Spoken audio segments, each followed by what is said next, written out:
Floor to Mr. Roger Waters. Here I am. Madam President, Excellencies, distinguished members of the Council, ladies and gentlemen, I feel profoundly honoured to be afforded this singular opportunity to brief Your Excellencies today. With your forbearance, I shall endeavour to express what I believe to be the feelings of countless of our brothers and sisters all over the world, both here in New York and across the seas. I shall invite them into these hallowed halls to have their say. We are here to consider possibilities for peace in war-torn Ukraine, especially in light of the aforementioned increasing volume of weapons arriving in that unhappy country. Every morning, when I sit down at my laptop, I think of our brothers and sisters in Ukraine and elsewhere who, through no fault of their own, find themselves in dire and often deadly circumstances. Over there, in Ukraine, they may be soldiers facing another deadly day at the front, or they may be mothers or fathers facing the awful question, how can I feed my child today? Or they may be civilians, not knowing that today the lights will go out for sure, as they always do in war zones, knowing that there is no fresh water, that there is no fuel for the stove, no blanket, just barbed wire and watchtowers and walls and enmity. Or they might be over here in a big, rich city like New York. Here, brothers and sisters can still find themselves in dire straits. Maybe, somehow, however hard they worked all their lives, they lost their footing on the slippery, tilting deck of the neoliberal capitalist ship we call life in the city and fell overboard to end up drowning. Maybe they got sick. Maybe they took out a student loan. Maybe they missed a payment. The margins are slim. Who knows? But now they live on the street in a pile of cardboard, maybe even within sight of this United Nations building. Anyway, wherever they are, all over the world, war zone or not, together they make up a majority, a voiceless majority.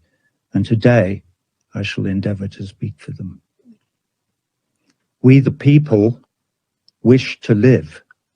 We wish to live in peace, in conditions of parity that give us the real opportunity to look after ourselves and our loved ones.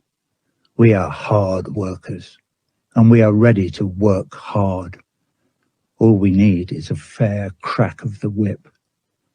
Maybe that's an unfortunate choice of idiom after 500 years of imperialism, colonialism, and slavery.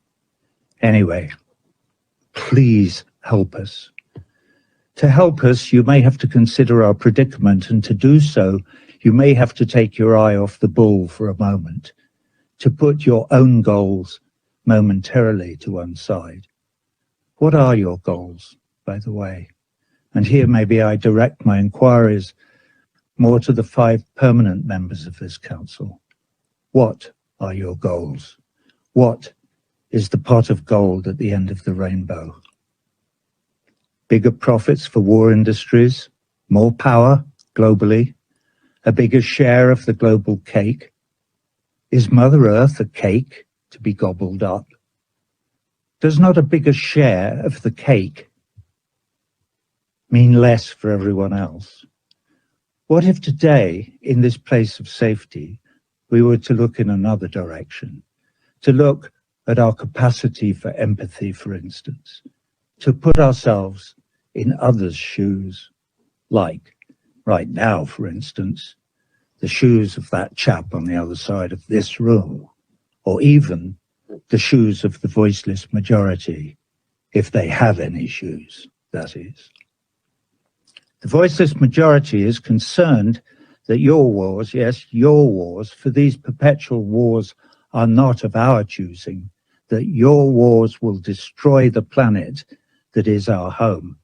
And along with every other living thing, we will be sacrificed on the altar of two things: profits from the war to line the pockets of the very, very few, and the hegemonic march of some empire or other towards unipolar world domination. Please reassure us that that is not your vision, for there is no good outcome down that road. That road leads only to disaster. Everyone on that road has a red button in their briefcase. And the further we go down that road, the closer the itchy fingers get to that red button, and the closer we all get to Armageddon. Look across the room. At this level, we're all wearing the same shoes. Excuse me. So, back to Ukraine. The invasion of Ukraine by the Russian Federation was illegal. I condemn it in the strongest possible terms. Also, the Russian invasion of Ukraine was not unprovoked.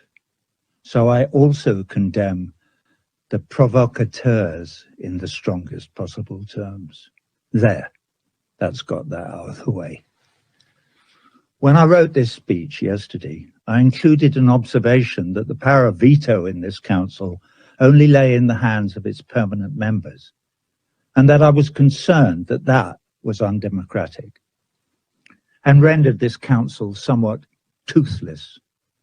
This morning, however, I had a revelation upon waking. Toothless. Maybe toothless in some ways is a good thing. If this is a toothless chamber, I can open my big mouth on behalf of the voiceless without fear of getting my head bitten off. How cool is that? Anyway, I read in the paper this morning some anonymous diplomat quoted as saying, "Roger Waters, to address the Security Council, whatever next? Mr. Bean? Ha ha ha!" You know what they're like. Anyway, sorry. For those of you who don't know, Mr. Bean is an ineffectual character in an English comedy show on television. So it's a penny to a pound. The anonymous diplomat is an Englishman. Ha ha! Thank you, sir. Anyway, I think it's time to introduce my mother, Mary Duncan Waters. She was a big influence on me. She was a school teacher. I say was, she's been dead for 15 years. My father, Eric Fletcher Waters, was a big influence on me too. He too is dead. He was killed on the 18th of February, 1944, near Aprilia, near the Anzio bridgehead in Italy. I was only 5 months old. So I know something about war and loss. Anyway, back to my mum.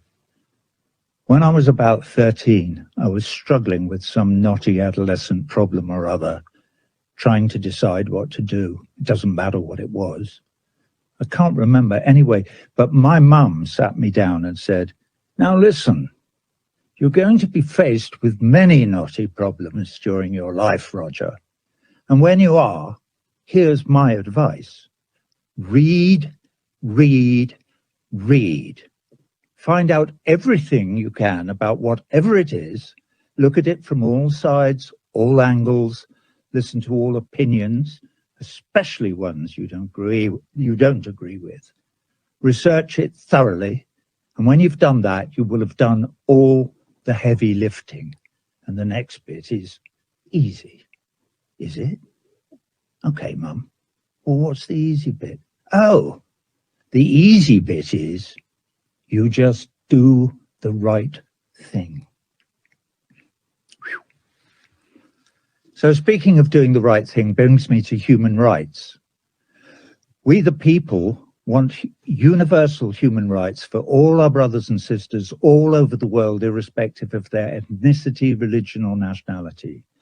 To be clear, That would include, but would not be limited to, the right to life and property under the law.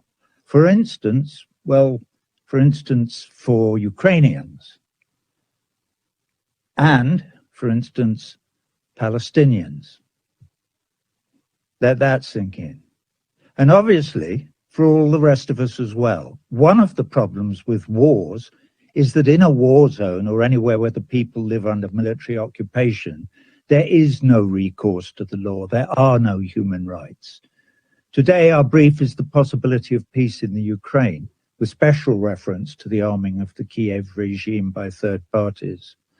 I'm running out of time, so what do the voiceless millions have to say?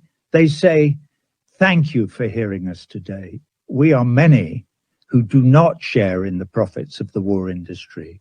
We do not willingly raise our sons and daughters to provide fodder for your cannons.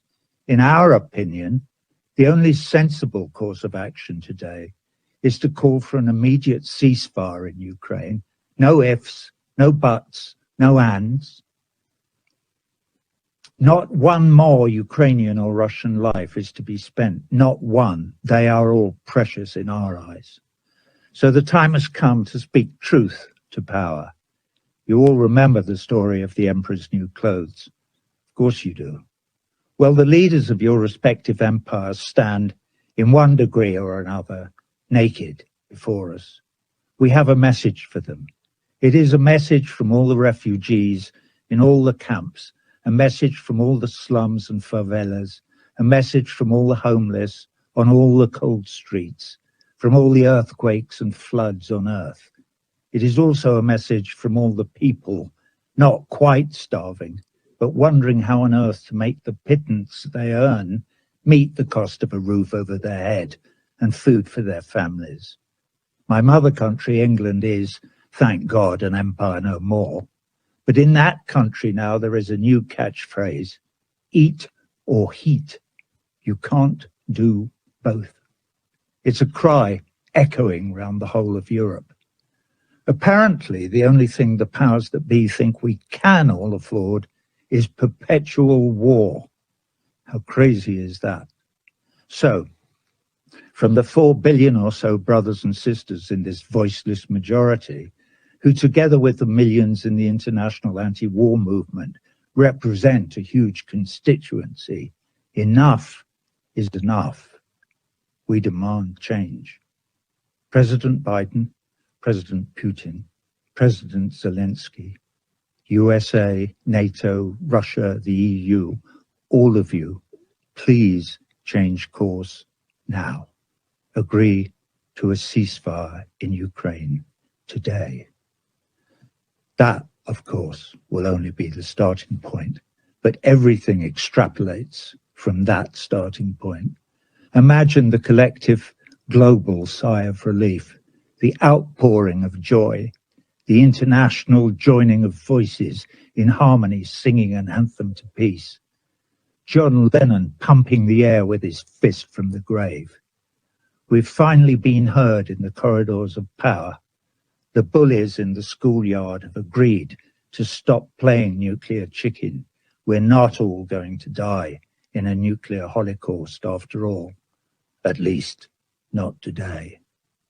The powers that be have been persuaded to drop the arms race and perpetual war as their accepted modus operandum. We can stop squandering all our precious resources on war. We can feed our children. We can keep them warm. We may even learn to cooperate with all our brothers and sisters and even save our beautiful planet home from destruction. Wouldn't that be nice? Your Excellencies, I thank you for your forbearance. I thank Mr. Waters for his briefing.